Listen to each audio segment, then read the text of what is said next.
Hey everybody, we are here for another week of Unscripted, our chance where we get to dive deeper into the sermon each week, and we're here with both Pastor Brian and Robin. Hi guys. Hello. Merry Christmas. Merry Christmas. Jolly Advent. Jolly Advent. Jolly times. Yes, and we are going to be talking about our last Sunday in Advent, which is crazy. We have already done all 4 Sundays in Advent. Christmas is upon us, and we just talked about joy. So kind of is just like a recap of all of Advent, because you guys have done a lot of Advent series in your careers. Where does this rank in your, like, did you really like this? Like, this is our story. Was this a challenging one for you to write? Like, kind of just reflecting on that. How did this series stack up to other series you've done?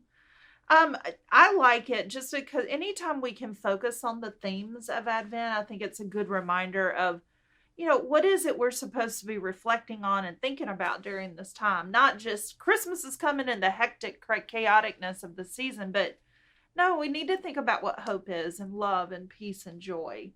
So I like that. That to me. Yeah. I think in years past, it has been a little bit of a struggle to, how am I going to freshen up love, joy, peace, hope in a way that I'm not boring myself, let alone if someone's listening. And so, but this year, boy, 2020 just doesn't stop with the amount of material it gives you, I know. So I feel like it's been pretty easy to kind of talk about how can we do those things still in a year where we didn't anticipate it. Nothing feels hopeful. Nothing feels peaceful. Right. Nothing feels joyful. And then it's hard to feel that Christmas love. It is. You know what I mean? So I think now more than ever, it's been, I think we needed to do a deep dive into those words to help us capture a meaning that is relevant for what we're going through today. And the beauty is none of these words are dependent on our circumstances. They're gifts from God. And so that's and I think, that's harder to explain when things are going well, actually. And I don't mean that to sound morbid, but it is true. When you're going through difficulty and you can still have peace or hope in the midst of that, boy, that resonates. Yeah. I'd almost like to take a middle of the road where, it is difficult when things are going really well to talk about those things, but I'd rather not have to talk about it when everything's in the dumpster fire. Exactly. So like, what's the middle road where, there's a little sting, just enough. Yeah. Just enough. Just like a stubbing of the toe sting. Yeah, right. Not full on like what we've had in 2020. No. Yeah, definitely. Well, I was just kind of curious where that ranks up because I've loved this series. And so both of you this week talked about Mary and then her cousin Elizabeth. So why was it that this story really resonated with you when you thought about joy? Well, I think to me,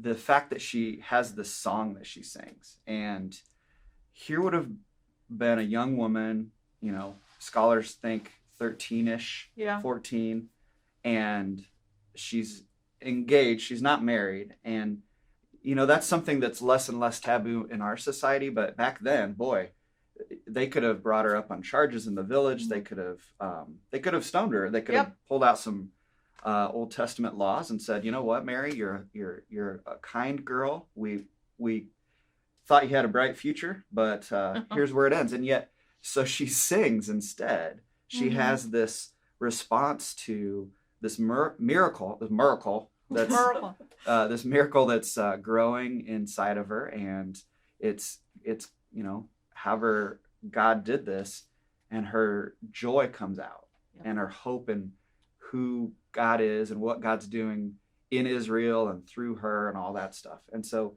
to me, that's what strikes me about her song. Yeah. And again, her joy is not circumstantial. It's not dependent on her immediate circumstance. And she realizes that the joy that she gets, it's not coming from her situation. It's coming from God and how God views her, because the world is going to view her in a different way. Yeah. And God's like, don't use that as your measuring stick. I give you your worth. I give you your value. And I mean, that's freeing for someone like Mary, who's going to have to deal with all of that, being ostracized potentially or pushed to the side. And, that's a great story of good news. Yeah. Yeah. So then kind of going along with that, so I think everyone experiences joy or has a different understanding of what that joy really looks like. So if I was to ask you, like, what, if you had to define that joy, what does that look like in your life? Mm-hmm. Mm-hmm. You want to go first? Yeah, sure. I think for me, joy is, I don't know. It's sometimes it's peace and joy. Well, all of these go in line with one another, right? So joy, sometimes peace and joy feel that they go hand in hand. Like, in spite of the quarantine, in spite of the stay-at-home shelter, there have been joyful moments. And I talk a little bit about that in my Christmas Eve sermon, so I don't want to give too much away. But no spoiler alerts. But, when you realize that the love that you have from God is still there in spite of what you're going through, at the end of the day, that's really what matters. And, you can think something about me, or you can try to do something to me that is hurtful according to world standards and measures, but God is the one who defines who I am and gives me my purpose and my identity, and that can't be taken away. And I think it's, coming to a restful position within that understanding and claiming that. When I can claim that over what other people might be saying about me or how I might be measured up, that's when I have joy. I don't know if I'm making sense, no, but it does. Okay. 2020 was hard for me, and I experienced just as much stuff as everyone else, not more, but I'm an optimist, and 2020 really challenged my optimism this year. There were a lot of times where I just was very cynical when things were being canceled left and right, or people kept getting sick and the virus just kept spreading. And we thought, March, April, that lockdown stuff, we thought, oh, it'll be fine afterward, and it just keeps going and going. And so when I was talking about joy yesterday, I was, you have those messages where you're really just trying to talk to yourself. That was kind of one of those, because I want to experience joy all the time. I mean, everyone does, but to me, joy is tied in with optimism. Sure. To know, okay, even though things are not going well, there's still a God who loves us. There's still a God who's taking care of us. There are so many great things that are coming out of 2020. Friends, He has done great things for me. Yes, yes. Friends who have had children, friends who've gotten engaged and married. There's just a lot of really great things to celebrate still. And God's still filling us with good things and loving us still. So. I know what you mean. So on the Enneagram, which I don't know if you know what an Enneagram is, but it's kind of like a personality profile. I am a 7 on the Enneagram, which is the joyful person. So I too, this has been really hard on me, because one thing 7s don't like is when you're a total buzzkill. Don't take my joy, so 2020 has taken my joy. And so I've had to dig deep to find it and to, be thankful. Sometimes generosity and being thankful for things has helped me recapture some of that joy. But I totally understand what you mean. Yeah. And for those of you who might not know, the Enneagram is a personality survey that kind of helps you understand yourself better, like they all are geared toward doing. But this one helps you kind of understand yourself when you have conflict, whether it's with other people or just, inner conflict and how you deal with stress, things like that. So for the joyful person, which is the name of the 7s, which I take issue with, because my gosh, to me that's the best one that you can have. Like, yours is pretty good too. The challenger, the joyful person. But you're a 9, and that's the peacemaker. That's pretty good. I guess. That's right. Chain breaker, peacemaker. They wrote a song about you. Chain breaker. I think there's a song. Yeah, but So Anyway, but yeah, it's been challenging for Joy. This is it's a year. Yeah. It is. It's been a year. It's a year.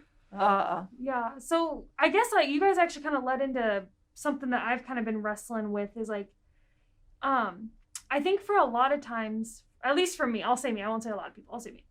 Like there's this, almost you feel this guilt if you aren't joyful, you're like, you listen and you hear like, it's this gift from God and I should be joyful, but I'm just not. And then there's kind of this sense of guilt.